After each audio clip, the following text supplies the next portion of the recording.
Hey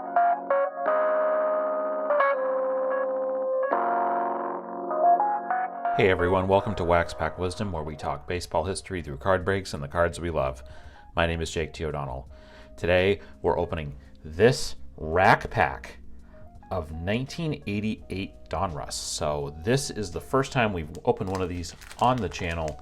It is 45 cards. I want to give a shout out to Eric and Jill, who run Midwest Collectibles on Whatnot, for including this rack pack in a recent purchase of mine.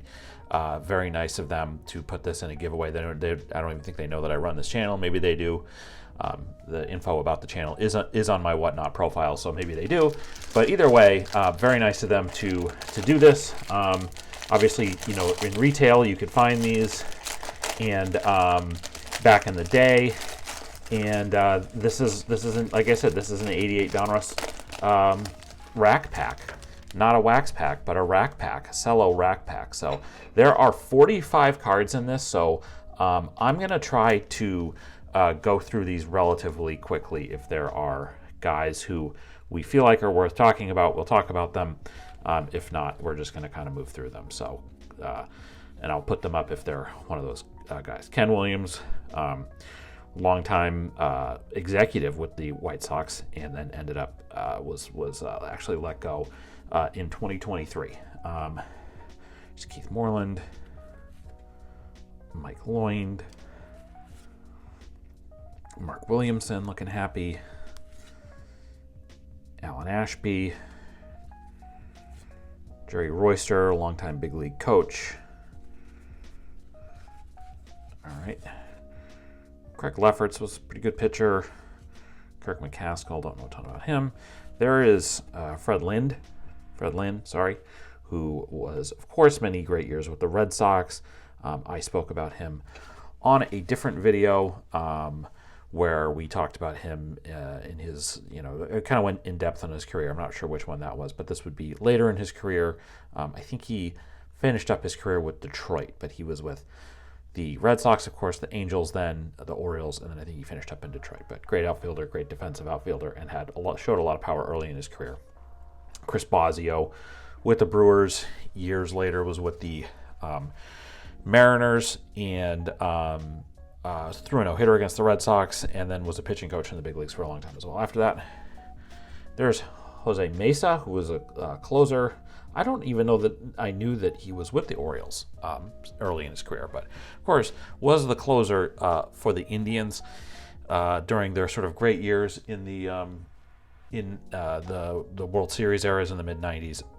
Unfortunately, he is sort of best remembered for kind of blowing it in Game 7 of the '97 World Series, and he pitched for a few other teams too. I think he was with the Mariners. That was another team. Huey Brooks, RIP the Expos, great uniform there. There's Bryn Smith. Rick Sutcliffe, of course, Cy Young winner, I think, in '84, and many years as a good pitcher. There's Darryl Miller, and the puzzle piece. This is a Stan Musial puzzle, so you kind of see the bottom of the elbow there for Stan the Man.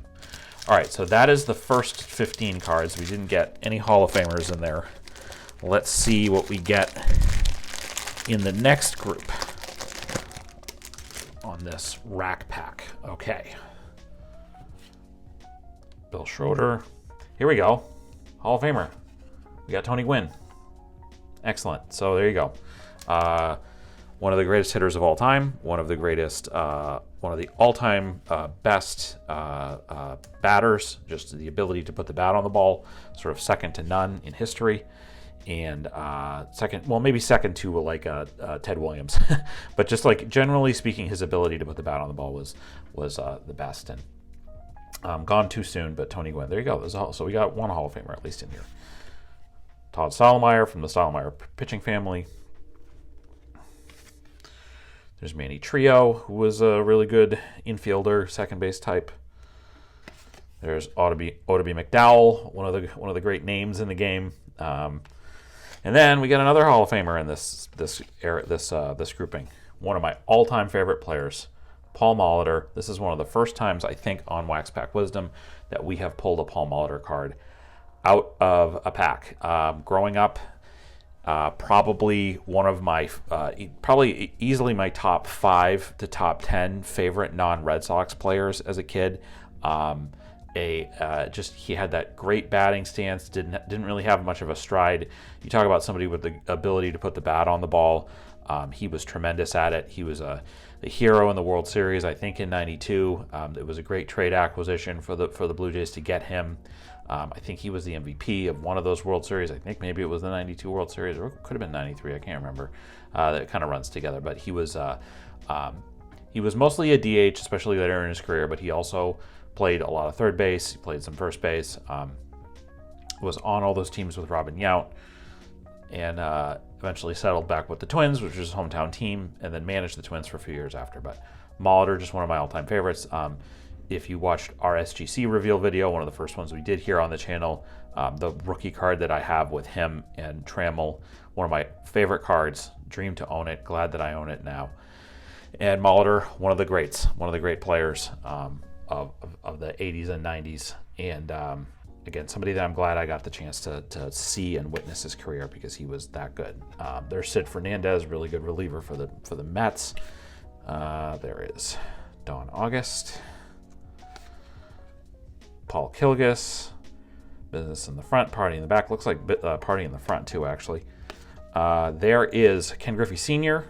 with the Braves. This would be '88, so this would be right before he went to the Mariners so that he could play with his son, who debuted, I think, that following year, '89. So Ken Griffey, a good player not to be forgotten. Here is Dwight Gooden, who we've talked about on the channel quite a bit. He is. There's been some renewed interest because of the fact that both he and Darryl Strawberry are getting their numbers retired by the Mets. He's obviously in the good graces of that organization, which is good.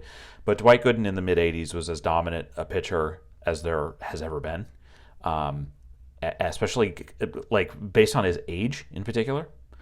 So it's always nice to pull a nice '80s Dwight Gooden out of a pack, or a rack pack in this case. There is Dave LaPointe, Mike Henneman, Bruce Ruffin.